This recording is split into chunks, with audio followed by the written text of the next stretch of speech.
Bueno, espero que ya estéis todos y todas pudiendo verme en streaming, en directo. Ya veo que el chat creo que también se ha habilitado. Para comenzar, quería, por supuesto, dar las gracias al Colegio Oficial de Psicólogos de Madrid por ofrecernos a los grupos la posibilidad de estar en esta Semana de la Ciencia, de participar como habitualmente hacemos divulgando la psicología y la buena práctica de la psicología desde la especialidad de cada grupo.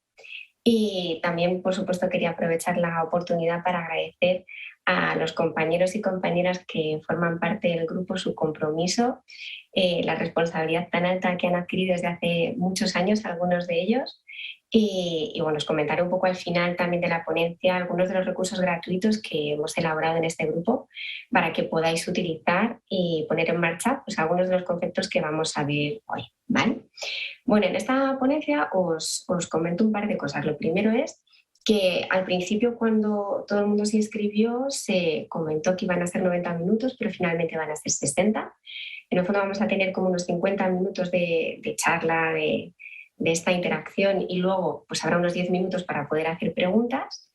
Y yo voy a intentar estar pendiente del chat porque va a haber un momento, sobre todo, no a la mitad, un poquito antes, donde os voy a proponer un poquito de interacción, donde vamos a ver un ejercicio en el que poder poner en marcha los conceptos que vamos a desarrollar, y también otro momento más interactivo al final, ¿vale? Así que incluso si ya queréis aprovechar, pues podéis ir utilizándolo para ver yo que funciona y os podéis presentar, podéis decir de dónde venís y cositas de ese estilo. Yo probablemente ahora esté más centrada en la ponencia y luego ya, pues como os digo, os iré proponiendo el que interactuemos un poco más, ¿vale?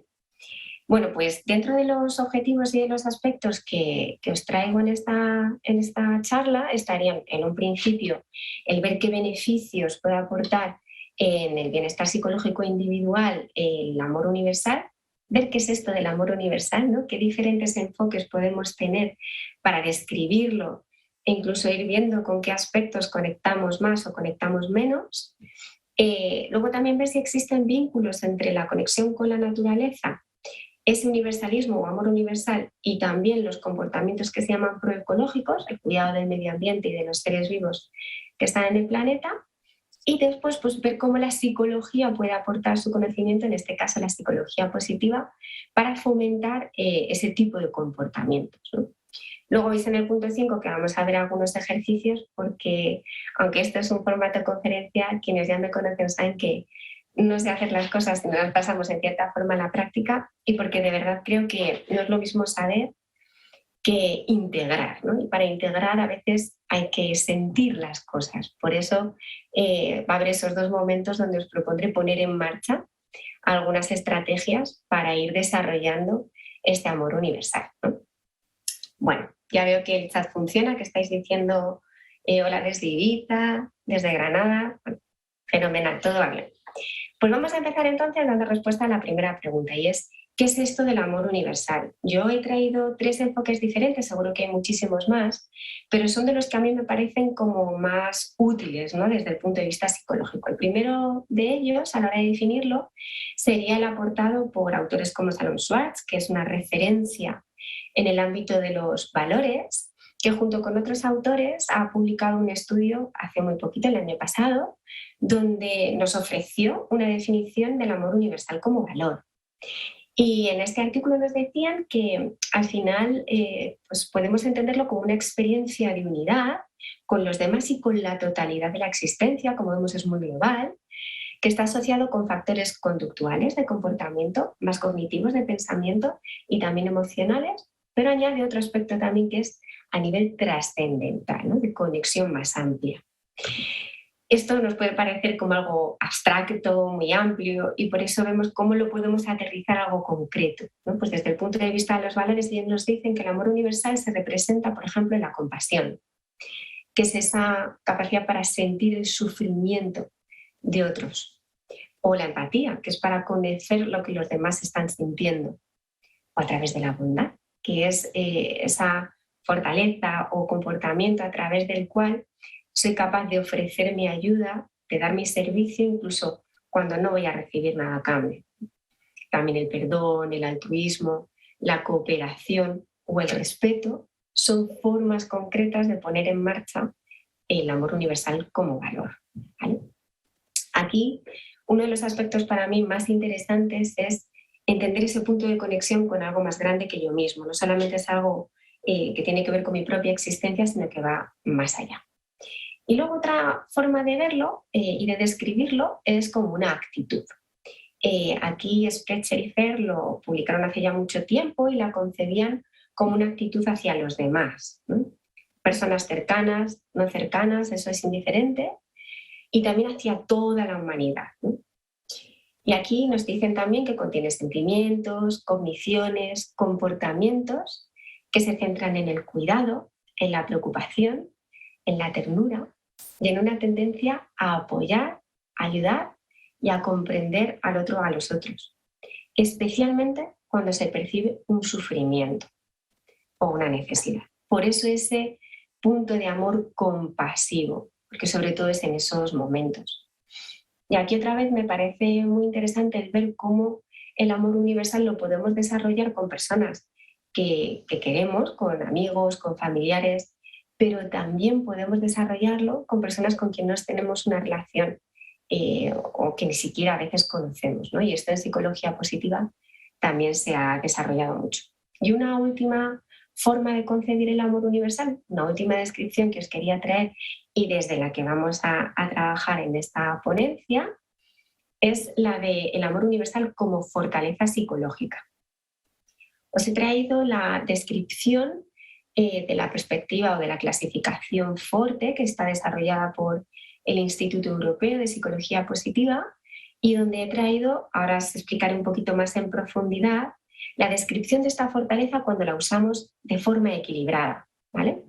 Y aquí se definiría como una motivación de respetar, de cuidar y de fomentar el bienestar de todos los seres vivos, incluyendo personas, animales y también el planeta. Aquí vemos también esa visión más amplia. Engloba un estado emocional amable y empático hacia y con los demás y el compromiso en las acciones que busquen aliviar el sufrimiento y aumentar el bienestar de forma global. Dentro de esta descripción, ese compromiso es muy importante. No solamente se trata de una preocupación, de algo que concibo pues, como algo que me define como una buena o mala persona, que me hace sentirme bien conmigo mismo o mal conmigo mismo, sino que al mismo tiempo adquiere un compromiso en acción, ¿no? En realizar ciertos comportamientos, ciertas conductas que me permitan cuidar o apoyar al resto de seres vivos o incluso del planeta. Bueno, ¿cómo podemos ver entonces si ya definido el amor universal influye o no influye en el bienestar psicológico individual? Vamos a ver si de verdad la ciencia y la psicología se ha dedicado a estudiar si esa influencia está o no está presente. Bueno, pues resulta que sí. Estos mismos autores que he nombrado antes con la descripción del amor universal como valor nos dicen que hay una correlación positiva entre el uso de ese valor y el bienestar psicológico. Y aquí no solo incluyen el bienestar psicológico, sino también el sentido de la vida, la satisfacción con la vida y el afecto positivo. Para entrar un poquito más en detalle, aquí el sentido de la vida se refiere a encontrar un propósito, el que yo pueda sentir que estoy en esta vida para algo más que las actividades cotidianas del día a día, que trasciendo de alguna forma, que dejo incluso a veces pues un pozo, una huella, ¿no? La satisfacción con la vida son componentes más cognitivos que tienen que ver con la valoración que yo hago de lo bien o mal que estoy en mi vida, y el afecto positivo se refiere a que experimente emociones agradables, ¿no? Asociadas a la utilización de este valor. Bueno, pues parece que influye de forma positiva y que por eso es una alternativa muy interesante si queremos inyectar, ¿no?, ese incremento de bienestar psicológico en alguien como profesionales o si como particulares queremos mejorar también este bienestar psicológico. Pero ¿cómo lo podemos hacer? Una vez que ya sabemos que la ciencia ha encontrado que sí, ¿cómo podemos pasar a esa parte más práctica, ¿no? Pues el enfoque de lo que vamos a trabajar es desde la psicología positiva, como os decía. Esta es la especialidad del grupo al que pertenezco y donde hay muchas definiciones que podríamos aportar, pero sobre todo, en resumen, sería un cambio de enfoque en cuanto a cómo se estudia y se practica desde la psicología. Desde la Segunda Guerra Mundial, más o menos hasta el año 2000, la psicología se había focalizado mucho en desarrollar, sobre todo componentes teóricos y prácticos relacionados con mitigar el malestar, ¿no? Con eliminar ese malestar psicológico de la persona. Sin embargo, Martin Seligman, que es un profesor de la Universidad de Pensilvania, desarrolló una nueva iniciativa donde propuso a los psicólogos y psicólogas que empezasen a centrar también su esfuerzo en desarrollar modelos y estrategias de intervención focalizadas también en fomentar el bienestar psicológico. Y esa ha sido una de las señas de identidad de la psicología positiva, junto con que lo hiciésemos con un aval científico. Por eso en esta definición veis que la primera parte es la de estudio científico de las experiencias positivas, que se refiere a las emociones positivas, de los rasgos individuales positivos, que se refiere a las fortalezas, y de las instituciones que facilitan también su desarrollo, esos contextos favorables, que no solamente nos ayudan a mejorar la calidad de vida, sino que incluso también pueden ayudar a prevenir o reducir ese malestar psicológico. Entonces, para nosotros es como una visión muy amplia de la intervención, donde no nos olvidamos de que en la salud, y más como se está promoviendo desde el colegio y desde todas estas iniciativas, no solamente la psicología se dedica a aliviar el sufrimiento, sino también a potenciar el bienestar.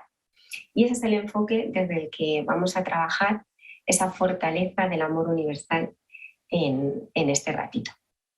Y hay un modelo que nos permite entender el papel que juegan las fortalezas personales en ese bienestar psicológico.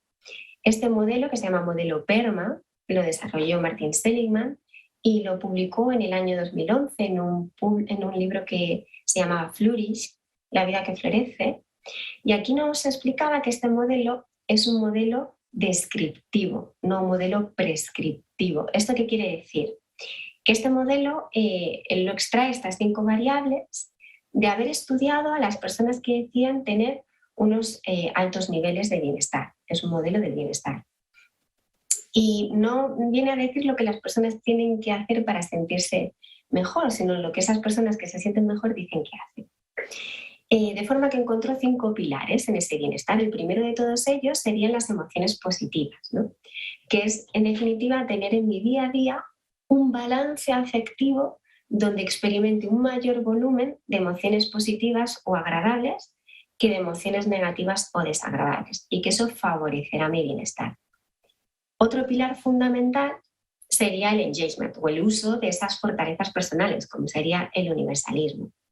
Luego, el tercer pilar sería el que yo tenga en mi vida la percepción de relaciones de apoyo, de relaciones profundas, ¿no?, con las que puedo contar. La cuarta variable sería el sentido mínimo, que era lo que explicábamos antes, de tener un propósito.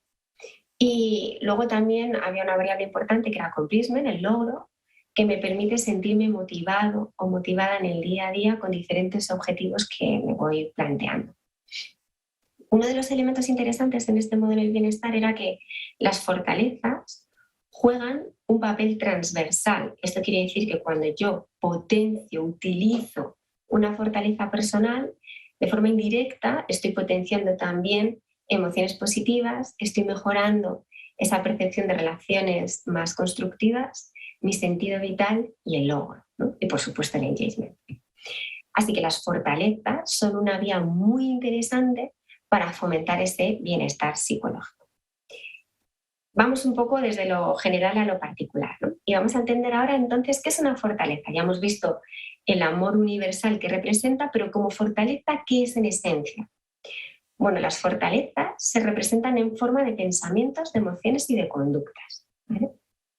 Y normalmente en psicología positiva se entiende como fortaleza aquello que cuando lo estamos poniendo en marcha nos hace sentirnos bien con nosotros o con nosotras mismas. Además nos permiten tener una sensación de disfrute, incluso aunque la tarea sea difícil, sea compleja, incluso aunque me haga pasarlo mal en algunos momentos, hago una lectura final de que ha sido una experiencia nutritiva.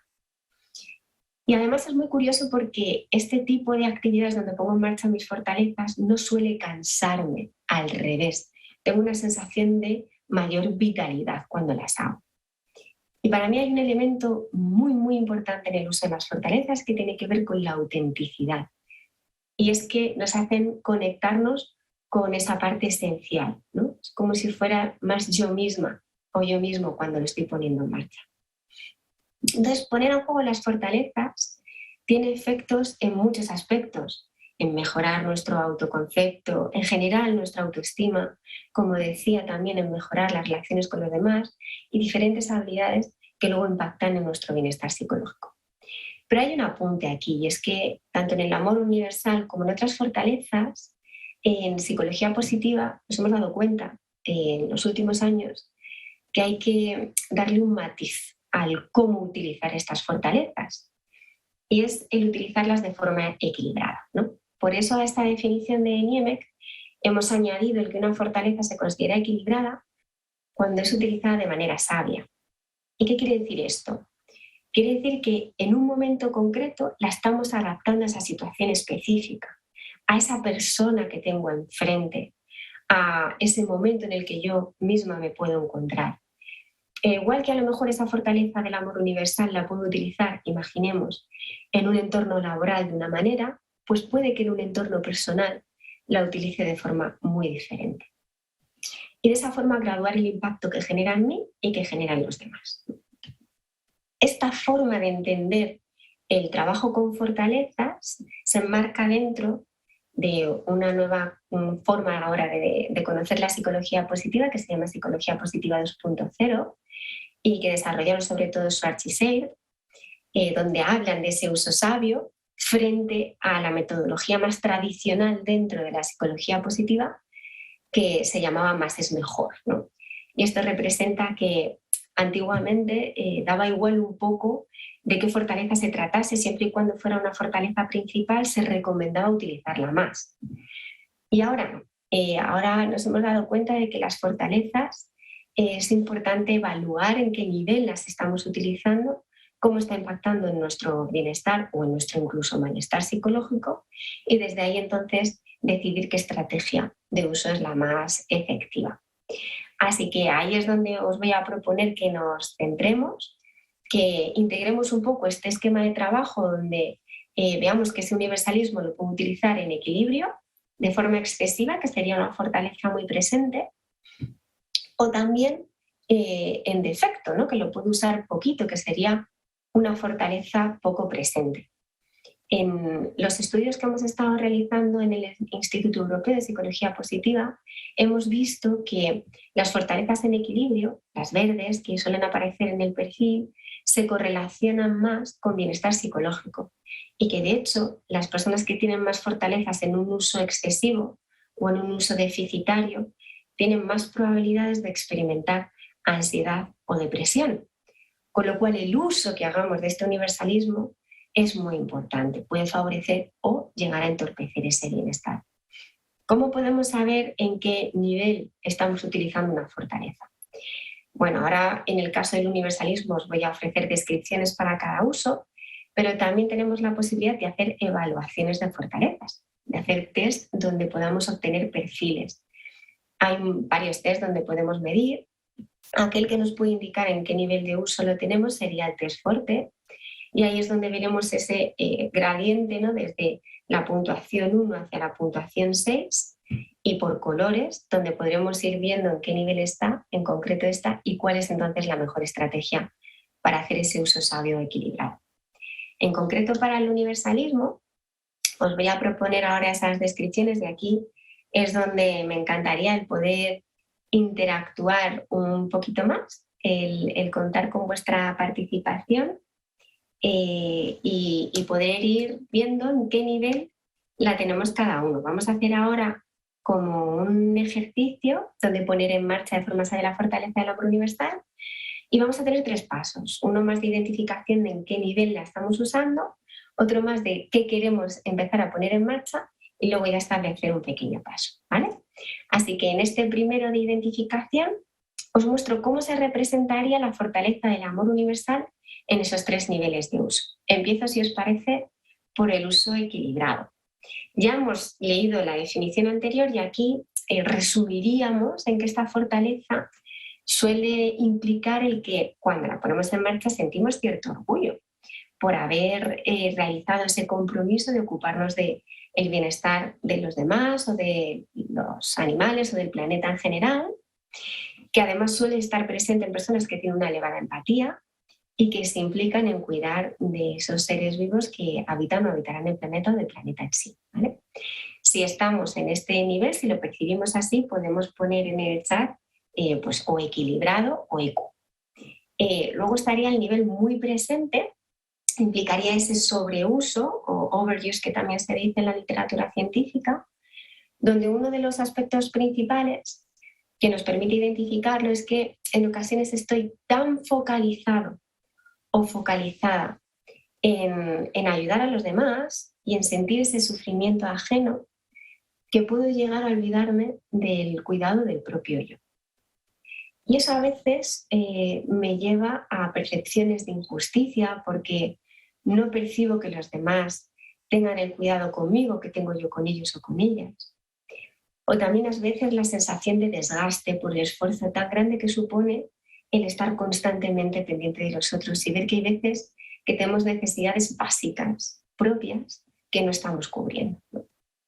Si identificamos que estamos ahí, pues podríamos poner muy presente o MP, ¿vale? Y luego un universalismo poco presente implicaría que en este caso no le daríamos importancia a este tipo de comportamientos, que probablemente no cruza por nuestra mente el estar pendiente de si hay alguien que está sufriendo, que lo está pasando mal, o, por ejemplo, de si puede ocurrir algo en nuestro planeta a largo plazo, pues no son cosas a las que le demos mucha relevancia, ¿vale? Pasan como más desapercibidas en nuestra mente. Así que nada, os animo, no sé si podéis compartir en el chat cuál sería el nivel de cada uno, de cada una, para ir viendo bueno, pues cómo se va representando en los que estáis ahí detrás. Y desde esa identificación, pues ir viendo ya cuál sería el siguiente paso, que es pues, ir analizando qué estrategia voy a utilizar, porque será muy diferente en el caso de que yo la tenga en equilibrio o en el caso de que no la tenga en equilibrio.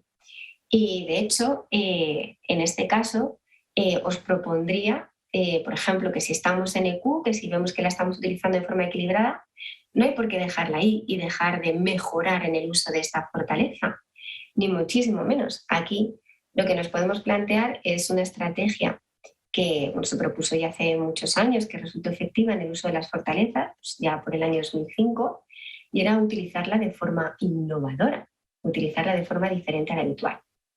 En el caso de los otros dos extremos, ahora veremos otras formas de poder equilibrar ese uso, ¿no?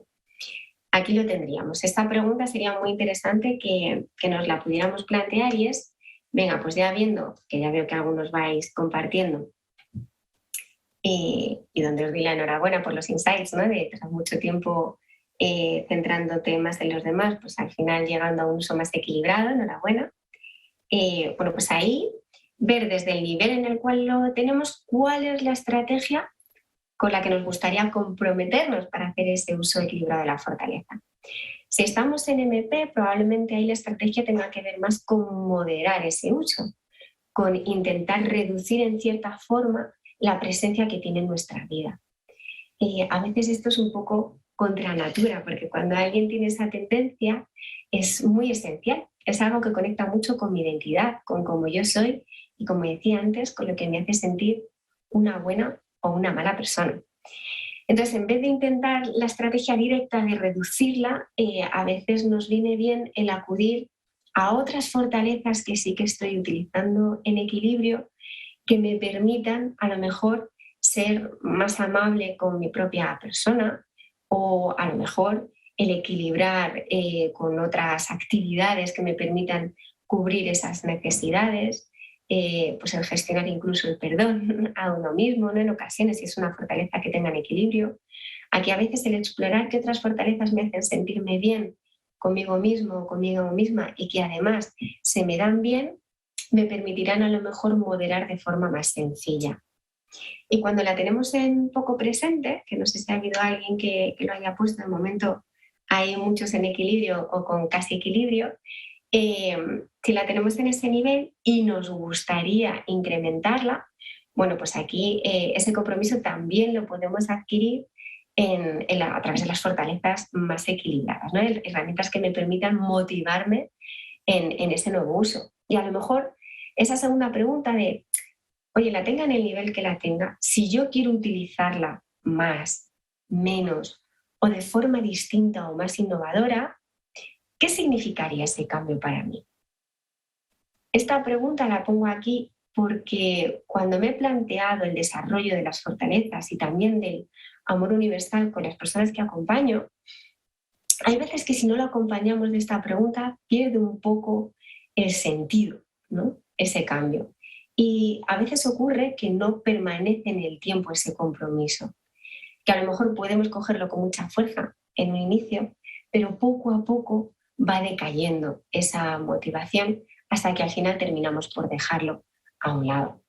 Así que aquí sería muy interesante que cada uno, si quiere incrementar o tener más presente esta fortaleza, lo conecte con un para qué, lo conecte con un significado propio. Y una vez que tengamos ese significado, entonces otra de las recomendaciones, un paso más, sería el establecer un pasito simbólico, ¿no? Algo que ya esté a mi alcance. Si yo quiero empezar ese camino, que es lo más complicado a veces para el cambio, ¿qué sería algo que yo podría hacer ya, sin necesidad de que nadie ponga en marcha otra acción, sin necesidad de tener que esperar en tiempo, sin necesidad de tener que adquirir nada que no sea ese compromiso personal de comenzar con ese pasito chiquitito? Y aquí me encantaría también escuchar si se os ocurre algún pasito que se os ocurra a vosotros y vosotras para empezar ese pequeño cambio de incremento, de uso innovador, de moderación, de lo que fuere, para poder inspirar y ayudar a otras personas a iniciar también ese camino. Lo voy dejando ahí abierto y si queréis luego también al final lo podemos compartir, ¿vale? Bueno, pues esta es una forma, una estrategia sencilla a través de la cual podemos poner en marcha la fortaleza del amor universal. Este tipo de estrategia la podemos utilizar también con el uso de otras fortalezas. Y como digo, nos permitirá conectar con un bienestar psicológico más duradero y prevenir que si hay un uso más excesivo, más deficitario, no estemos dando una estrategia que sea incluso perjudicial para la persona.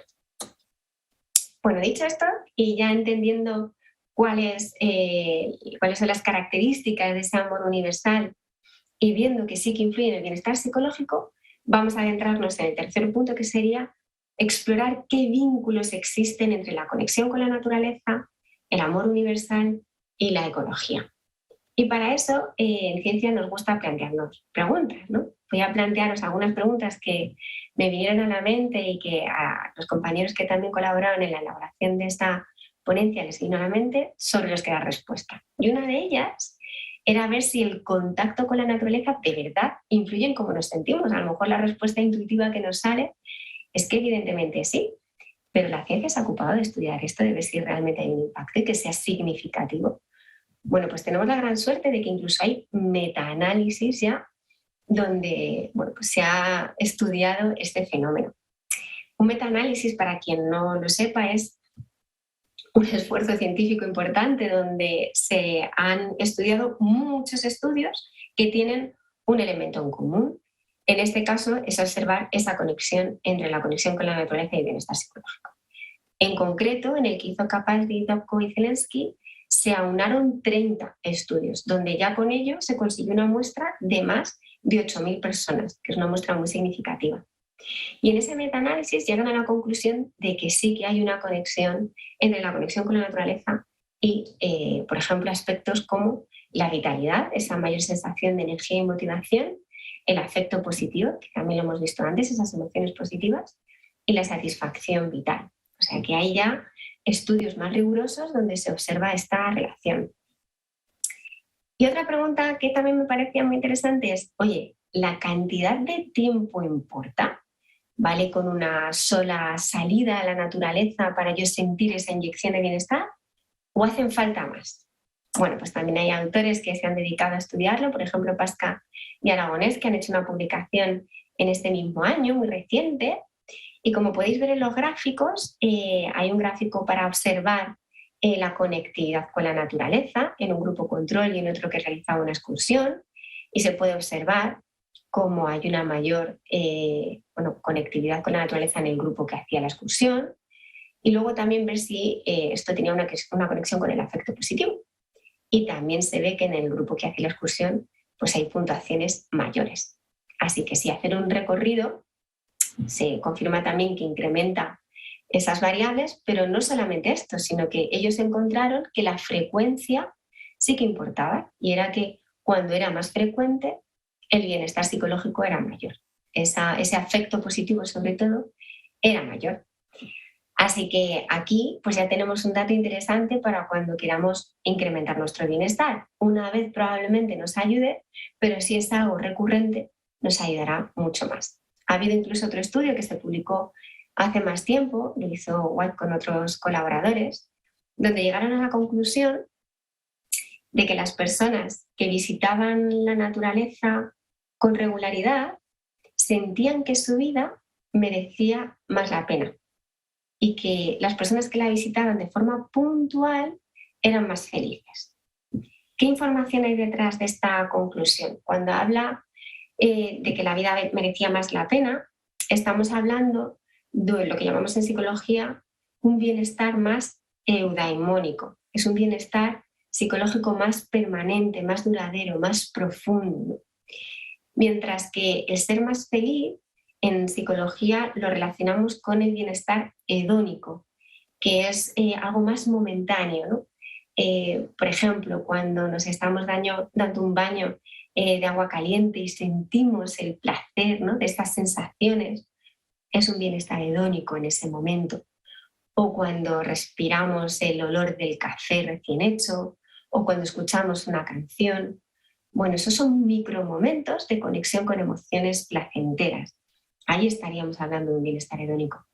Mientras que cuando estamos, por ejemplo, contribuyendo en nuestro propio crecimiento y aprendizaje, ahí estamos conectándonos más con un bienestar psicológico y un bienestar endaimónico, ¿no? Bueno, pues se ha observado que ese contacto más reiterado se relaciona con una felicidad más duradera, ¿no?, más profunda, con un bienestar psicológico más a largo plazo. Así que dentro de las recomendaciones, si hablásemos de esos comportamientos proecológicos, estaría el que tuviéramos un contacto también con la naturaleza mayor para que nos favorezca. Y luego otra pregunta que nos parecía muy interesante era si nos aporta lo mismo el contacto con la naturaleza real que el contacto con la naturaleza artificial.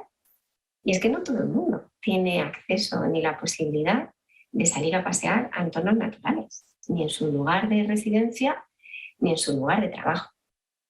Entonces aquí, bueno, pues acudimos también a un estudio que es de Brooks y otros colaboradores, que hicieron 3 estudios en una publicación, donde en uno a un grupo de estudiantes les dividieron en 2 grupos.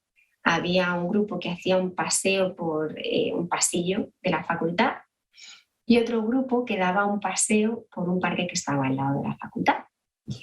Luego realizaron otro estudio, uno segundo, que era muy parecido al primero, pero en vez de hacerlo con experiencias reales, lo hicieron con fotografías. Y el tercer estudio, lo que se hizo fue el que un grupo accediera a fotografías de naturaleza y luego el otro grupo se les llevaba a un banco cercano a la facultad que tenía este tipo de vista. Gracias a todo ello llegaron a unas conclusiones que a mí me parecen muy, muy, muy interesantes. Y es, por ejemplo, que tanto el contacto real con naturaleza real, como salir a dar esos paseos fuera de la facultad, como el contacto con las fotografías, favorecía el estado de ánimo, ambas cosas, pero que el contacto natural era más efectivo, ¿no? Pero esto nos abre la puerta a muchas iniciativas. Pues podemos promover el introducir elementos como vinilos que nos lleven a tener más presentes espacios naturales, ¿no? O el tener plantas que imiten a determinados lugares, aunque sean artificiales. No le quitemos importancia a este tipo de iniciativas porque probablemente favorezcan nuestro bienestar en el entorno en el que nos encontremos.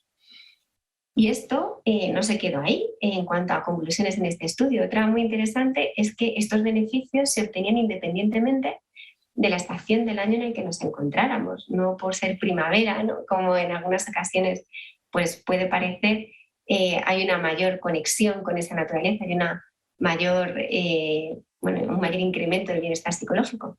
Para nada, todas las estaciones parece que conectaban en cierta medida con la belleza que cada una representaba. Y una tercera conclusión también muy interesante era que sentarse en la naturaleza puede tener el mismo efecto que moverse en la naturaleza. ¿Por qué es interesante esta conclusión? Pues porque nos permite también aplicar estos conocimientos y este tipo de iniciativas con personas que tengan movilidad reducida o discapacidades físicas, donde puede acudir a un lugar y observar, ¿no? Y porque también aísla el efecto de otras variables, como por ejemplo las hormonas y neurotransmisores que se liberan cuando hacemos un paseo, ¿no? Una actividad algo más física en un entorno natural. Por eso la diferenciación entre dar el paseo fuera de la facultad y estar sentado en un banco. Bueno, pues se observó que el efecto era muy similar. Así que esas variables contaminantes que podrían estar en la actividad más física no parece que sean decisivas, ¿no? Y ya solo el mero contacto visual con la naturaleza, y no solo visual, sino también a través de todos los sentidos, es importante para que nuestro bienestar se incremente. Bueno, pues otra de las preguntas que planteábamos al inicio, otros los aspectos a desarrollar con esta ponencia era ver si la psicología nos puede ayudar a fomentar entonces esos comportamientos proecológicos y cómo, ¿no? ¿Cuál sería la clave para fomentarlos, para que estén más presentes?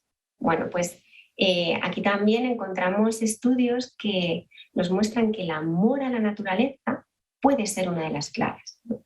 Que nos permita una base para fomentar esa preocupación moral que luego va a guiar esos comportamientos proambientales, porque si esa preocupación no está, probablemente no tendríamos el mismo compromiso. Así que ese amor por la naturaleza puede ser parte de lo que decidamos realizar, pues bien con nosotros mismos, bien incluso desde edades más tempranas, ¿no? El ir aproximándoles en ese amor por la naturaleza para que vayan siendo más conscientes del impacto que pueden generar en los demás y en el planeta. ¿Y cómo podemos fomentar ese amor? Pues muchas veces con el conocimiento, ¿no? Imbuyéndonos en esa naturaleza. Y me gustaría compartir con vosotros y con vosotras un ejemplo de ese amor por la naturaleza, donde la fortaleza del amor universal está muy presente o equilibrado muy presente y que nos sirva de modelado, ¿no? Más allá de las interpretaciones que podamos hacer en un niño de esta edad de su forma de expresarse, os animo a que podamos ver cómo se representa ese amor por la naturaleza en él, ¿vale? Os la pongo.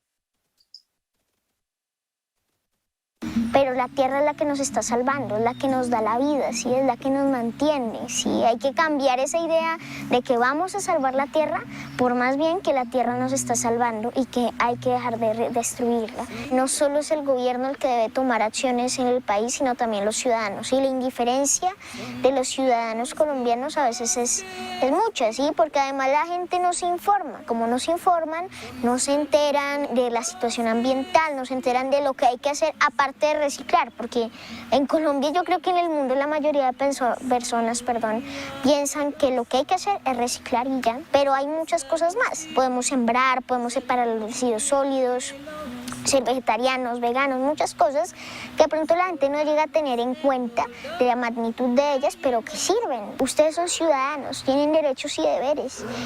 Y Y más que derechos, más que un derecho al ambiente sano, también tienen el deber de poder, digamos, preservar ese ambiente sano, ese ambiente sostenible. ¿Qué es lo que más te emociona de la naturaleza y el mundo vivo? Pues yo creo que conocer, y conocer muchos ecosistemas, muchos lugares es algo muy hermoso. Para conocer también hay que conocer el campo, para conocer también hay que conocer la otra cara de la moneda, la ruralidad, todas esas cosas que son tan importantes, la naturaleza. ¿Cuál ha sido tu momento más bonito con la naturaleza? Y me sorprendí mucho cuando conocí a los micos maiceros, espectaculares, y bueno, y todos los animales, las dantas, las aves, los micos titís también los conocí. Toda la naturaleza es maravillosa realmente, y es algo que a ti te sorprende, que a ti te encanta, ¿sí? Que te inspira, ¿no? Porque cuando tú defiendes lo que amas y amas lo que conoces, ¿sí? De pronto puede ser una idea un poco egoísta cuando hablamos de amar al prójimo cuando no lo conocemos, cuando no conocemos al pajarito que está haciendo pío pío. Tú haces las cosas con más pasión, con más entusiasmo cuando las amas. Cuando no solo las haces desde la conciencia, sino también desde el corazón. Eso me lo dijo mi mamá cuando era bien pequeño. Más pequeño. Bueno, pues soy pequeño, pero más pequeño. Más pequeño ya me dijo, tú siempre actúa a partir de tu conciencia y de tu corazón. Así me dijo. Bueno, todo un ejemplo a seguir, ¿no? Y cómo nos muestra las claves de lo que hemos estado viendo en las descripciones del amor universal, de esa preocupación, de ese compromiso, ¿no? con las acciones y ese compromiso en conocer para poder amar, ¿no? Así que, bueno, espero que os sirva y que lo podáis utilizar. Pero la tierra es la que nos está salvando, es la que nos da... A ver si me deja. Un segundito. Me voy a salir, si no, dame un segundito. Me pongo en la siguiente porque a lo mejor salta de forma automática. Y vuelvo a compartir pantalla. Ahí está. Vale, una de las limitaciones que nos podemos encontrar cuando queremos poner en marcha esta fortaleza, cuando queremos conocerla, cuando nos queremos ya pues implicar más a fondo, yo os voy a hablar sobre todo de tres, ¿vale? Porque son las que más me he encontrado habitualmente, tanto a nivel individual, a nivel personal, como en las personas a las que acompaño. Pero una de las más frecuentes es la barrera de la motivación. Y es que a veces la decisión de implicarnos en ciertos comportamientos no nace de nosotros o de nosotras mismas, sino que nace de otras personas. Me he encontrado en ocasiones como, por ejemplo, cuando un grupo de amistad, en el trabajo lo promueven, incluso la pareja, algún familiar, pues está empezando a proponer cosas que nosotros no estamos haciendo, puede llegar a hacernos sentir fuera, ¿no? de ese círculo, de esa relación, y entonces intentar realizarlo pues por sentirme parte, por agradar al otro o por estar a la altura.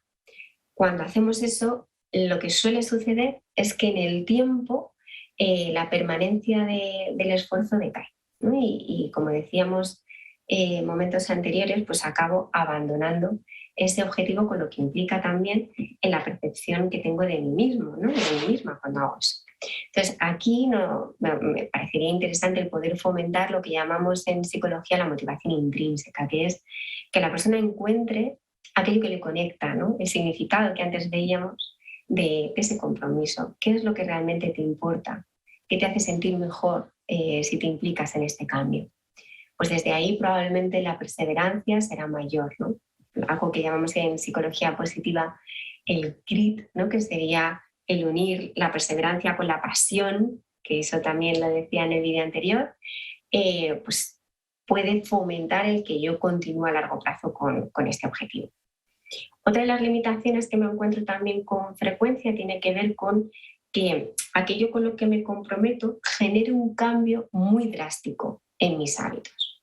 Por ejemplo, cuando alguien se plantea hacer un cambio en su alimentación porque, por ejemplo, quiere comer menos carne o incluso pasar a ser vegetariano, a comer de forma vegetariana o vegana, si hacemos un salto muy, muy, muy drástico, a veces eso supone un esfuerzo, incluso un daño.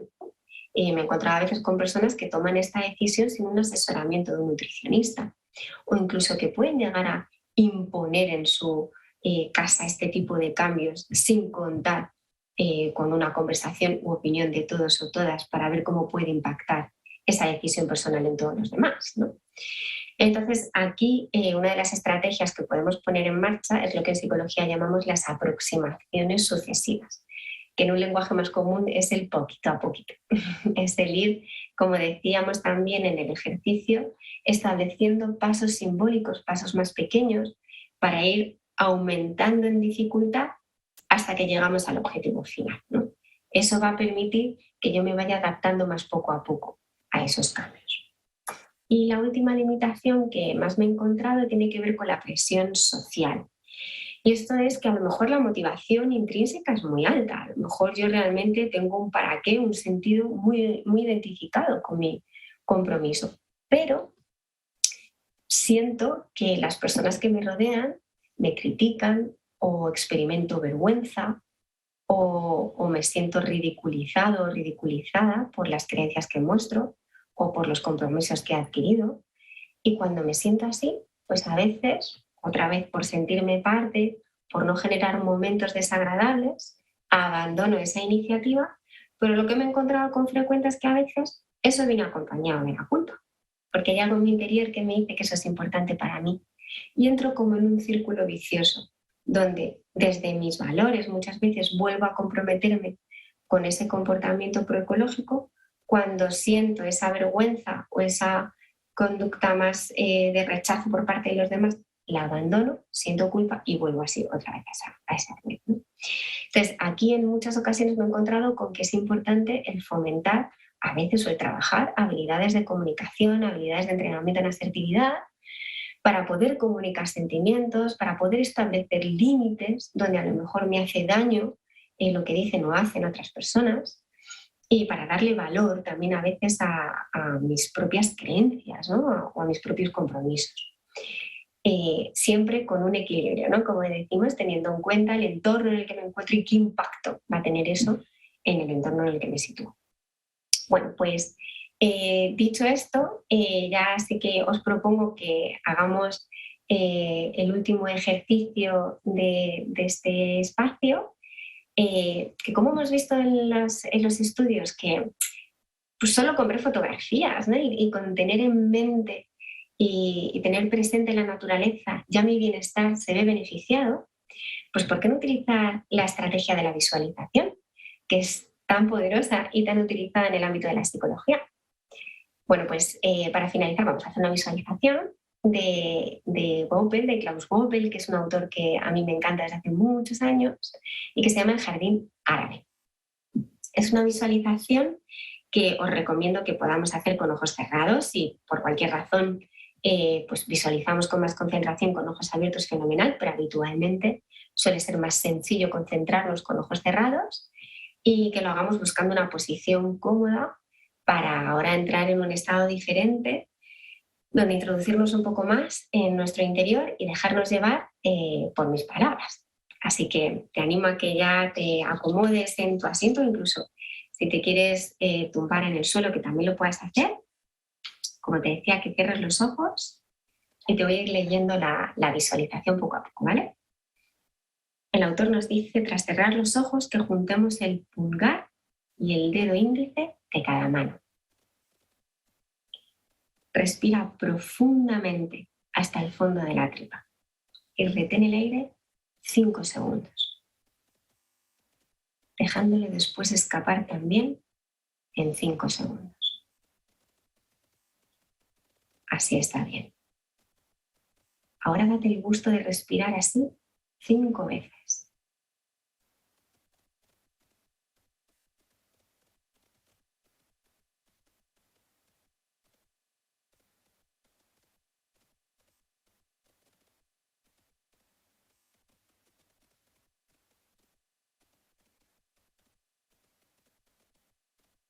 Que sienta bien. Respirar lenta y profundamente. Y ahora puedes separar los dedos y volver a respirar del modo que te sea más natural. Puedes relajarte un poco. Y al sacar el aire se van con él las tensiones. las preocupaciones del día. Ve hacia tu interior, a un lugar cómodo y seguro. Hay desde luego distintas maneras de relajarse. Lo importante no es qué caminos cojas para relajarte un poco más. Ni siquiera tienes que saber que te relajas. Todo lo que oigas ahora y después, puedes también desatenderlo o modificarlo a tu gusto, de modo que saques de ello el mayor rendimiento posible. Busca el camino que mejor se ajuste a ti para soltar tus músculos. Simplemente deja que tu respiración tranquilice y apacigüe tu ánimo.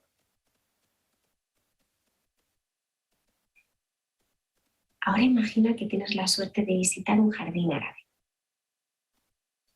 Estás en el medio de ese jardín iluminado por un sol rojizo, situado muy cerca del horizonte. Pronto se pondrá el sol y comienzas a andar por el jardín. Las hojas de los árboles son de un verde muy vivo y resplandecen bajo la luz de la luna. Te das cuenta de que es un jardín enorme. Pronto será medianoche. Hace una noche deliciosa. Es verano. Sobre ti se alza una luna plateada. El cielo está despejado y repleto de estrellas resplandecientes. Sopla un viento suave y cálido. Oyes el susurro de las hojas de los árboles, acariciadas por la suave brisa. Andas por un camino estrecho, bordeado por naranjos. Sus frutos ya están maduros y resplandecen bajo la luz de la luna. Un luminoso naranja sobre el verde oscuro de las hojas. Los frutos cuelgan pesados de las ramas. Algunos ya han caído y están en el suelo. Y el dulce olor de las naranjas impregna el aire por todas partes. Te entran ganas de coger una naranja. Cógela. Percibe la rugosidad de la piel de la naranja antes de empezar a pelarla. Toca la húmeda y blanda pulpa de la naranja. Y ahora prueba un gajo. Nota cómo su dulce jugo salpica tu boca.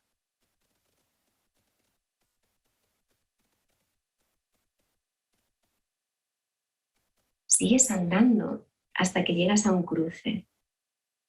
Tomas el camino que tuerce a la derecha y te hallas ahora en un camino bordeado de limoneros.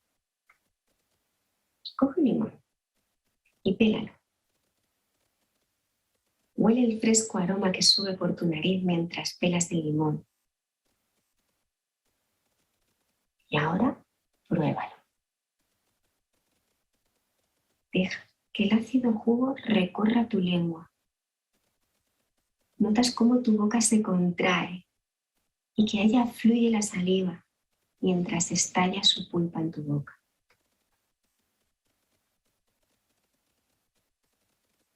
Sigues andando y llegas a una gran escalera de mármol que brilla a la luz de la luna. Comienzas a bajar por sus peldaños y cuanto más bajas, tanto más relajado o relajada te sientes. Al llegar al final de la escalera, te hallas en un estado de profunda relajación. Te encuentras al final de la escalera y frente a ti hay un gran estanque de mármol. Alrededor del estanque florecen rosas rojas, blancas y amarillas que resplandecen, aterciopeladas a la luz de la luna. Las hojas y las flores se hallan cubiertas por gotas de rocío. Las rosas emanan un olor intenso, embriagador, que te adormila. Comienzas a quitarte la ropa, te metes en el agua y te deslizas por el agua fresca del estanque. Es que sobre el agua flotan muchos nenúfares. Ponte de espaldas, hazte el muerto y deja que el agua de rosas te lleve. Miras al cielo estrellado sobre ti y ahora sales del agua.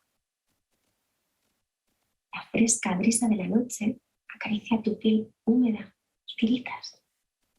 Se te pone la piel de gallina.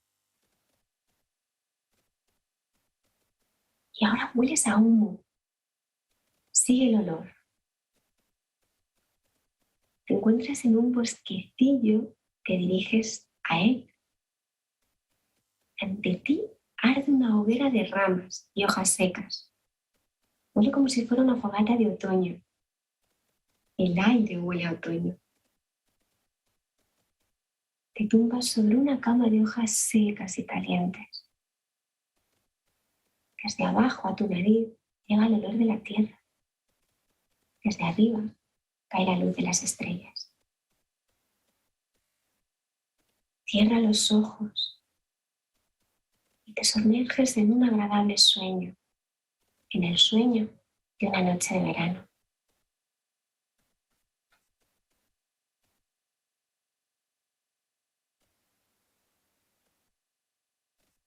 Por la mañana te despierta un sol resplandeciente.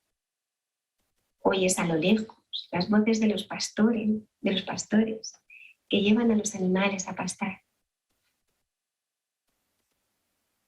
Comienzas a estirarte, a desperezarte, te sientes con fuerza y con ganas de vivir este día. Trae aquí ese sentimiento. También el intenso placer que puedes experimentar cuando tus sentidos se abren, atentos a toda la belleza que el mundo les ofrece. Y ahora, poco a poco y amablemente, abre los ojos para volver de nuevo aquí.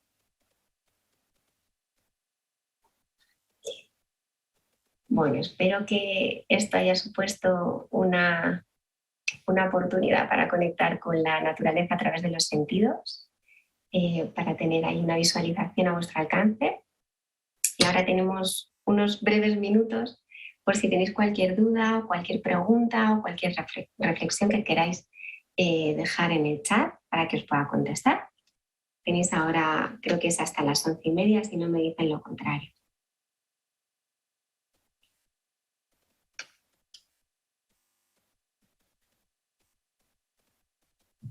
Gracias, Ana Isabel, por tus palabras.